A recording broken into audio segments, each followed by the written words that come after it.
कपड़े धोने वाली बहू। शादी के पहले से ही विभा को कपड़े धोने का बड़ा शौक था। कभी नल के नीचे तो कभी तालाब के पास। अरे मेरी नीली वाली लुंगी नहीं दिख रही है। विभा की अम्मा कहाँ रखी है लुंगी? अरे वो तो विभा ने परसों ही धोकर रखी थी आपकी अलमारी में। देखो वहीं होगी। वो ना मैंने आज धो दी, मुझे लगा कि गंदी हो गई होगी। अरे कैसे गंदी हो गई थी? उसे तो मैंने पहना भी नहीं। हे भगवान, इस लड़की के कपड़े धोने की आदत से परेशान हो गया हूँ मैं। जितना तो घर में राशन नहीं आता उससे कहीं ज्यादा डिटर्जेंट पाउडर का खर्चा है। इसकी शादी करवा दो, शादी। जाए अपने घर में ही करे काम, फिर चाहे घर के कपड़े धोने हो या पूरे गांव के। हाँ ठीक बोल रही हो, देखता हूँ मैं कोई लड़का। वो दिन भी आ जाता है जब विभा को देखने लड़के वाले आ जाते हैं। लड़की मुझे अच्छी लगी। होने वाली सास कहती है, बेटी अगर कुछ पूछना है तो पूछ लो। वैसे तो हमारी लड़की बहुत ही शर्मीली है, जो बोल दो वो मान लेती है, इसे क्या पूछना होगा। अरे कैसी बात कर रही हो माँ, मुझे इन लोगों के घर रहना है, सवाल तो कई है। हाँ हाँ बेटा पूछ लो ना, क्या पूछना है। आप लोगों के घर कपड़े कौन धोता है? सास का मुंह बन जाता है। देखो अगर तुम ये कहना चाहती हो कि तुम्हें कपड़े धोने नहीं आते तो सुन लो, कपड़े मैं ही धोती हूँ, लेकिन तुम्हारे आ जाने के बाद मैं रुमाल तक नहीं धोऊंगी। अरे चुप रहना भाग्यवान, बहू बेचारी घर आई नहीं, उसे डराना शुरू कर दिया। वो क्या है ना बिटिया, अभी तक तो ये कल्लू की माँ ही धोती थी, लेकिन अब तुम्हारे पापा तो दहेज में वॉशिंग मशीन देंगे ही। तभी विभा की माँ बोल पड़ती है, सवाल भी पूछा तो क्या। वैसे भाई साहब, मशीन की तो फिर भी कपड़े धोने की कैपेसिटी होती है। मतलब जो बिटिया दे रहे हैं ना विभा, इसे कपड़े धोने का बहुत शौक है। ये आप लोगों के क्या, आस पड़ोस गांव मोहल्ले सबके कपड़े धो दे और उफ तक ना करे। बाहर देखा नहीं आपने कितने कपड़े सूख रहे हैं? सब हमारी बिटिया ने ही तो धोए हैं। बस भी करो ना माँ, शर्म आ रही इतनी तारीफ सुनकर। और तो और एक दाग निकाल कर दिखाओ तो मान जाओ। हाँ अच्छा माफ करना बेटा, मैंने गलत समझा।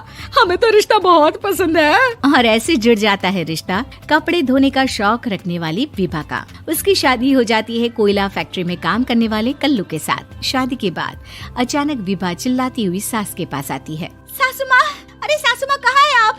ये तो धोखा है, धोखा दिया आप लोगों ने मुझे। इसे ससुर के चक्कर के बारे में पता चल गया। अरे तो उसमें तुझे क्यों धोखा मिला है? अरे नल में पानी नहीं आता, कपड़े कैसे कब धुलेंगे? अच्छा तू पानी नहीं आ रहा उसकी बात कर रही है। तो आपने क्या सोचा? कुछ नहीं। अच्छा तेरी माँ ने कहा था कि कपड़े धोने का शौक है तुझे, याद आया मुझे। शौक बोलकर कपड़े धोने वाले मेरे जुनून को कम ना आके सासू माँ, कपड़ा धोना मेरा गुरूर है। तभी पति भी वहाँ आ जाता है। अभी मैंने इसे सनी देओल की फिल्म दिखाई है, उसी के डायलॉग मार रही है माँ। अच्छा सुन, साफ बता रही हूँ, पानी सुबह 4 से 6 और शाम को 10 से 12 आता है, समझी? विभा टाइमिंग सुनकर हैरान हो जाती है। ये क्या भूतों का मोहल्ला है? सुबह 4 बजे उठकर कौन कपड़े धोता है? 4 बजे टंकी में पानी जाता है, फिर सारा दिन धोना ना, किसने मना किया? अरे कैसी बात कर रही हैं? 200 लीटर की टंकी में कितने कपड़े धो लूंगी मैं? सुबह ही उठ जाऊंगी मैं। अब क्या था, विभा सुबह 4 से लेकर रात के 12 बजे तक कपड़े ही धोती रहती। एक रोज सास पड़ोस से निकलकर कहीं जा रही होती है कि साथ वाली कहती है, हाँ कल्लू की माँ, जरा ये बताओ कि 2 साड़ी है, 2 ब्लाउज और एक पेटीकोट और एक नाड़े वाला लंबा कच्छा। हाँ तो? अरे तो क्या, कितना लोगी धुलाई ये बताओ। धोबन दिख रहे हैं हम क्या? हमारे पति सरकारी नौकरी से अभी रिटायर हुए हैं और बेटा सुपरवाइजर है कोयला फैक्ट्री में। धोबन समझ रखा है हमें? हाय रे कल्लू की अम्मा, माफ कर दो, वो तो मोहल्ले में यही सब बता रहे थे कि तुमने बहू को कपड़ा धुलवाने के काम में लगा दिया है। सास को पड़ोसन की बात सुनकर गुस्सा आ जाता है। वो घर पहुंचती है जहां घर के बाहर ही इतने सारे कपड़े सूख रहे होते हैं जितने कि किसी धोबन के घर पर। अरे ओ कल्लू की दुल्हन, बाहर निकल।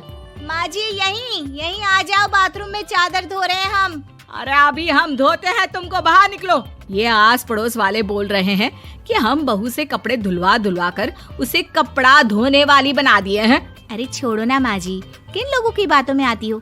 आस पास के लोगों का तो काम ही होता है कि वो किसी तरह सास बहू को लड़ा दे। बहू सारे घर के कपड़े धोती है, ये क्या कम है? बोलिए। सास को भी लग जाता है कि वो बहू का ये सनकीपन नहीं छुड़वा सकती, इससे अच्छा है कि खुद ही चुप हो जाए।